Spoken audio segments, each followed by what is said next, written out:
Hey guys, this is Shafi from Ross IELTS Academy. Hi there, and this is Eva. Nice to see you.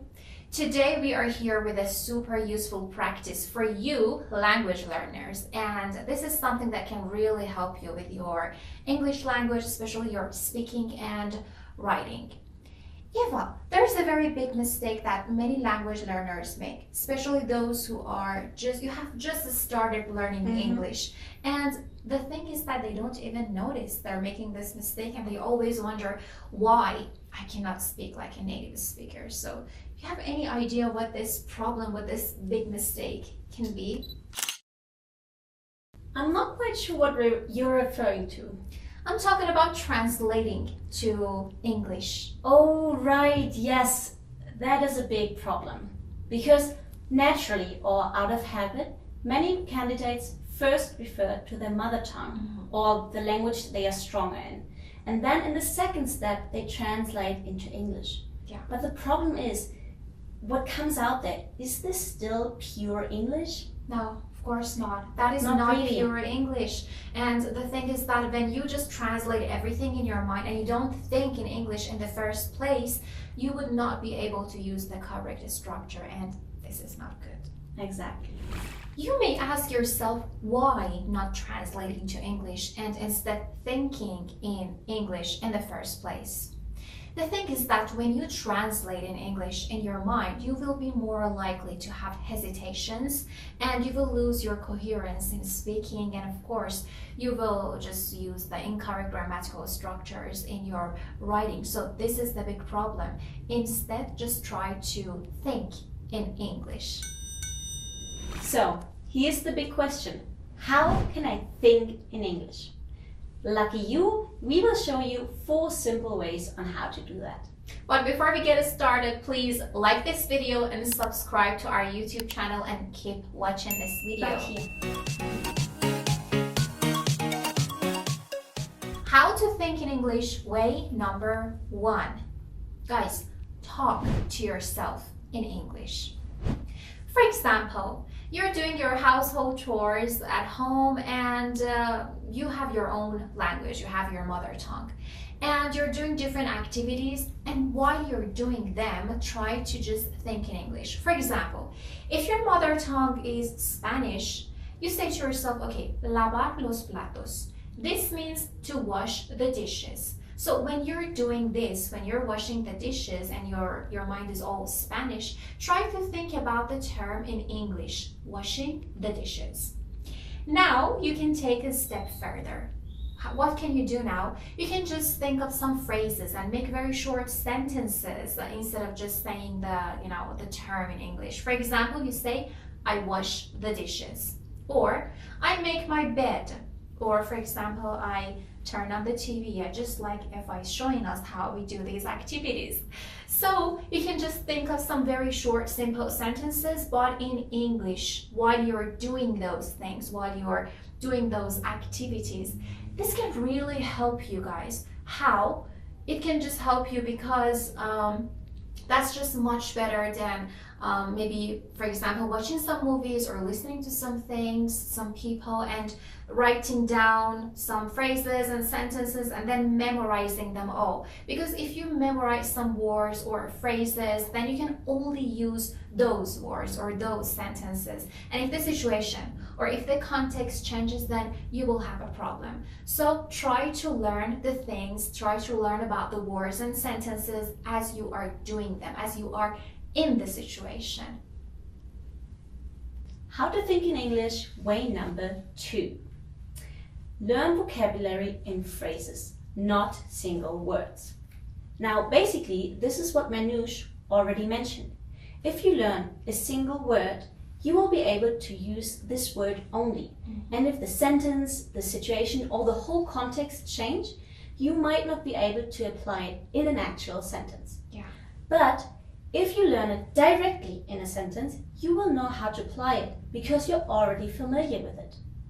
Now, for example, you learn the word procrastinate. Oh, that's a hard word. And important as well. Yeah. Procrastinate means to postpone or delay an action. Now, if you only learn this word, you may be thinking about how to construct a sentence with it, and you will start thinking in your own language. Oh. Yeah, big problem. We try to avoid this. And if you do it, then you may come up with an example like, they procrastinated the flight because of the bad weather conditions. No. Exactly. The problem is, this is wrong. So if you learn it directly in a full sentence, you will know that the exact definition of procrastination is to unnecessarily postpone an action or a decision. So a correct example would be, because he kept procrastinating, he missed the deadline and had to drop the course. That's much better now. Exactly, and we all know this problem. So, to wrap up, if you learn a word directly in a sentence, you will be able to use it in a sentence later on because you are already familiar with the usative and there is no need to think in any other language than English. Yeah, that would be much better. That works better. And maybe at first it is hard, but it gets easier if you practice and just take your time. Exactly, it's practice. How to think in English way number 3. Watch as many movies as you can. I like that. Yes, me too. I do love movies. I'm a big fan of movies, but if language learners should know how they should watch a movie. That's true. That's the point. That's what I want to talk about. So, there is something very important that I hear from many students and many candidates, and they always tell me that when I talk to myself in English, in my mind, I'm the master of English, I'm the best. But when I just speak out loud, like when I talk to other people or say some sentences, everything is terrible. Like I just, That's right. yeah, like you say to yourself, why did I make all these mistakes? Or I had something else on my mind and now I'm just saying something else. So it's all different. And the problem here is that you should not be afraid of speaking. Like if you have this problem, if you're making mistakes, just keep talking. Because the next time, like first you make a mistake, the next time you would not repeat the same mistake. And that's the point. Don't lose your self-confidence and keep talking. And if you want to speak better, like a native speaker, you have to maybe talk to other people. Or instead, if you say, there are no native speakers around me, I would say that is not a good excuse. No. Because there's some Really alternatives. not. You can, for example, watch movies. But if you want to watch movies, remember, as I told you before, don't memorize things. You should just put yourself in that situation and try to understand everything. Or when you're watching the movie, try to just write down the phrases or the sentences that you can also use in that situation.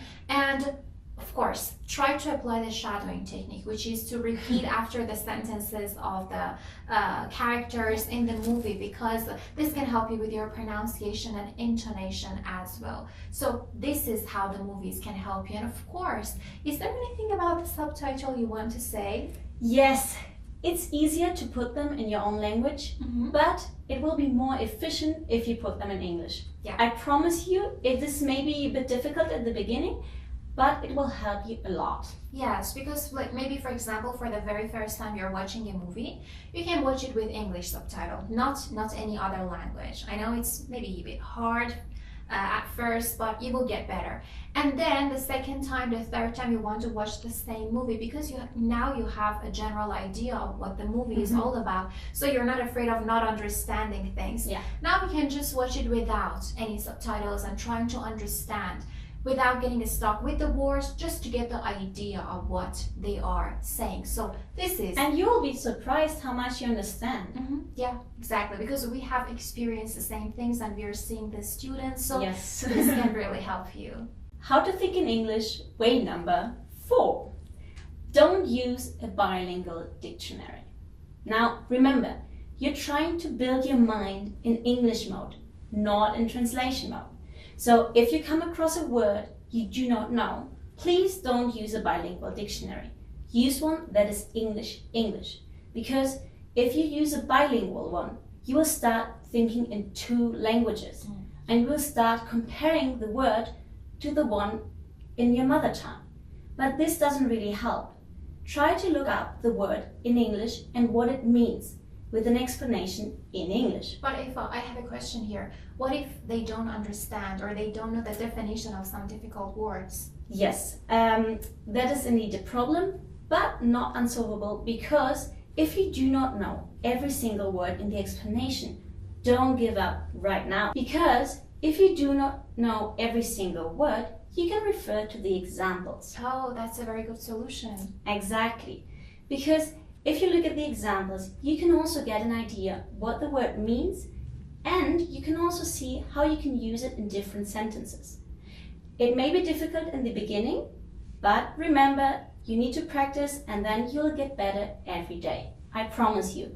And on the long run, it's really better to do this rather than setting your mind on translation mode. Yeah, that is never a good idea. No, we're trying to avoid this. Very well, guys. All we learned together in this video was how to think in English when we are learning and using the language.